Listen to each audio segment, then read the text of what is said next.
Hello सबैजनालाई good morning. धेरै धेरै लामो समयपछि म चाहिँ भिडियोमा फेरि आएँ। आज चाहिँ उठ्यो अरे यो त मेरो छोरा हेर्दैछ फोन। उसलाई चाहिँ बिहान बिहानै फोन छ, बाहिर पनि फेरि एक्लै फेरि हुन्छ नि त, चिसो छ एकदम। आज चाहिँ धेरै धुस्से पनि लागिरहेको छ। आजको मौसम चाहिँ एकदम चिसो चिसो चिसो मौसमको हालत चाहिँ यस्तो छ है, केही देखिँदैन। चिसो चिसो चिसो घरमै बस्छु, काम छैन, त्यही भएर भिडियो पनि कहाँ चाहिँ बनाएर गएर बनाउनु होइन। यहाँ घरमै बसिन्छ, खाइन्छ, सुतिन्छ। अलिअलि घरको यता काम गरेर त्यति बसिन्छ, कहीँ गइँदैन पनि। त्यही भएर भिडियो बनाउँदिनँ थिएँ। आज चाहिँ यसो बनाइदिउँ न, हल्का फुल्का घरकै कामहरू गर्ने भनेर बनाइदिउँ न त भनेर नि। त हिरो यस्तो छ, ओछ्यानको हालत यस्तो छ। ल ठल्लिङ्गा परे बस्नु न, नाना उठेर त्यही बस्नु न, आच्छो हुन्छ। जाऊ जाऊ जाऊ जाऊ। उता हाम्रो कोठाको हालत यस्तो छ, किचन कोठा सानो घर हुनु पनि यस्तै लठलिङ्गा है। म चाहिँ अब खाना बनाउनु लागेको म चाहिँ अब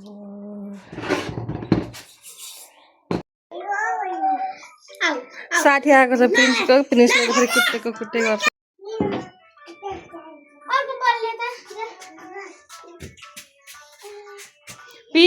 प्रिन्स अब हेर न फेरि हात चिप्छ बाबु, त्यसो गर्नुहुन्न। आउनुहोस् न त, छोडो छोडो छोडो, हात चिप्छ बाबु।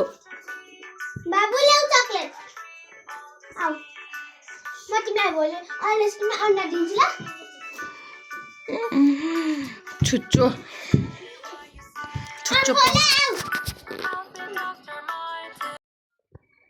छटमा थोरै सब्जी रोपेको मैले, भएकै छैन यार।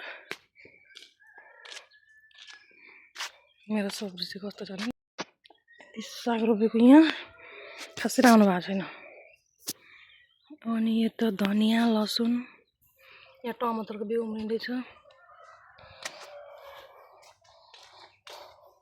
कस्तो शीतलहर झरिरहेको छ। यहाँ छ मेरो आलु, सागमा हालेर खाने बित्तिकै सागमा हालेर आलुमा हालेर खाने बिहाल्छ।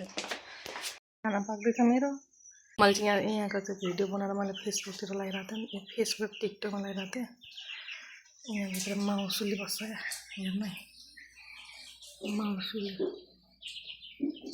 जहिले तैँले बस्छ कि, कोही पहिलाले नै बस्छ। यो खाना खानु निस्किन्छ कि निस्किँदैन थाहा छैन त्यो पनि। खालि यहाँबाट हेरिबस्छ टोलाएर।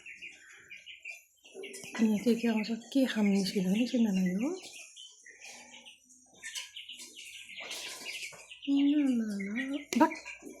भाग मेरो छोरा चाहिँ पल्लो घर गएको छ, पल्लो घर डुलुवा। मेरो छोरालाई चिसोलाई भेटेर हैरान भइरहेछ।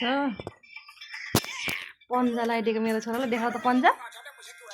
वा कति राम्रो देखेको मेरो छोरालाई। हामी चाहिँ खानासाना खाएर बसिरहेको, जुठोबाट गर्नुपर्ने छ। कति काम छैन भन्दा पनि भन्न नमिल्ने, छ भन्दा पनि भन्न नमिल्ने होइन। यो केटाकेटी हेर्दै घरको काम गर्न चाहिँ धेरै गाह्रो हुन्छ क्या। यसरी फोन हेरेर पनि अलिकति भुलिन्छ, तर फोन हेर्नु बानी भइसकेपछि चाहिँ गाह्रो हुन्छ कि फेरि साथीहरू। न त बाहिर गएको रोटेर निस्किन्छ, निस्किएपछि आफू केही गर्न नै पाइँदैन, सब पछि लाग्यो होइन। जुठाबाट गर्नुपर्छ, घरहरू अलिकति सफा सुग्घर गर्नुपर्छ। त्यस्तै गर्दाखेरि नै अरू काम गर्न पनि पाइँदैन। यो पुण्डे भएपछि अलिकति फोन हेऱ्यो भने चाहिँ अलिक सजिलो हुन्छ। तर फोन हेर्नु चाहिँ केटाकेटीले नअडिनु पर्ने कि, बानी भइहाल्छ। बानी भएपछि त्यो एक टाइम हेऱ्यो भने त ठिकै हो कि, त्यो डेली हेर्नु थाल्यो भने त फेरि धेरै गाह्रो है। फोन हेर्दाको रियाक्सन हेर्नु अनुहार कस्तो बनाउँछ।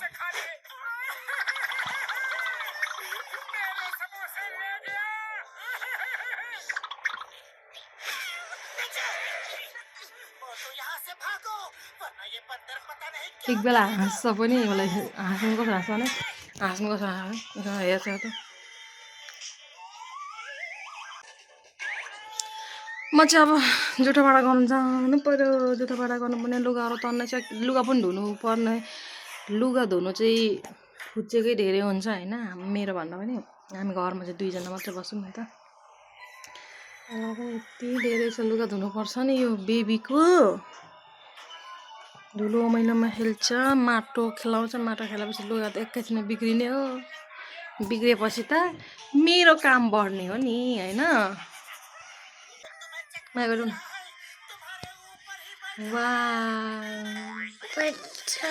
पन्जानी कति लामो देखिएको मेरो बेबीको हात त मेरो बेबीको चिनो सिगानै भइरहेछ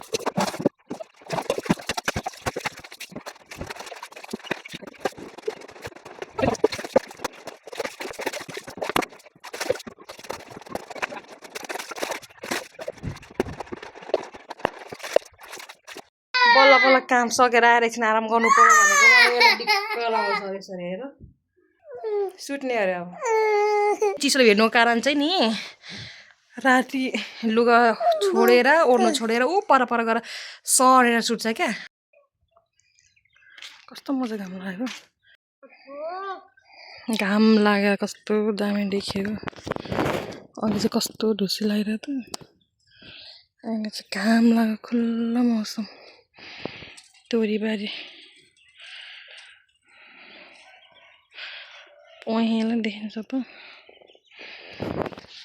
मेरो चल्लालाई पनि घाम ताप्ने निकालेको हावा चलिरहेछ चल्लुहरू खाजा खाने बेला भयो चिया खाजा खाने बेला भयो तर चिया मात्रै हो हामी चाहिँ खेतमा साग टिप्नु आएको यो उसलाई चाहिँ जतिखेर पनि बुबु नभएको नि त साग टिपेर जाने घर हेर त हामी चाहिँ साग टिप्नु आएको साग अब रात पऱ्यो नि त होइन हेर न फुल कति राम्रो तोरीको फुल कति राम्रो समाउ वाउ वाउ टिप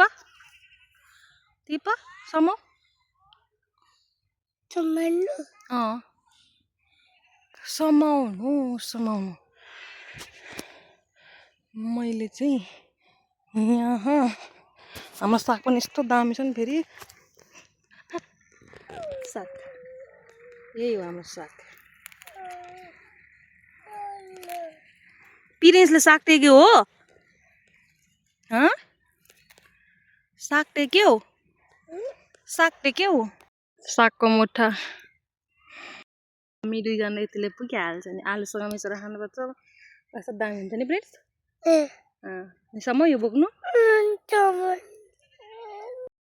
हामी चाहिँ खाना साना खाएर पनि सुत्न लाग्यो अब यता मेरो छोरा सुतिसक्यो अब म पनि सुत्ने आजको मेरो दिनहरू चाहिँ यसरी नै बित्यो होइन खासै केही छैन सानोतिनो भिडियो बनाएको यतिकै हो केही छैन भिडियोमा पनि खासै सबैजनाले मेरो भिडियो हेरिदिनु होला सबैजनाले माया गरिदिनु होला अनि मेरो युट्युब च्यानललाई पनि सबैजनाले सब्सक्राइब गरिदिनु होला भन्दै आजलाई चाहिँ यति नै भन्दै सबैजनालाई बाई बाई गुड नाइट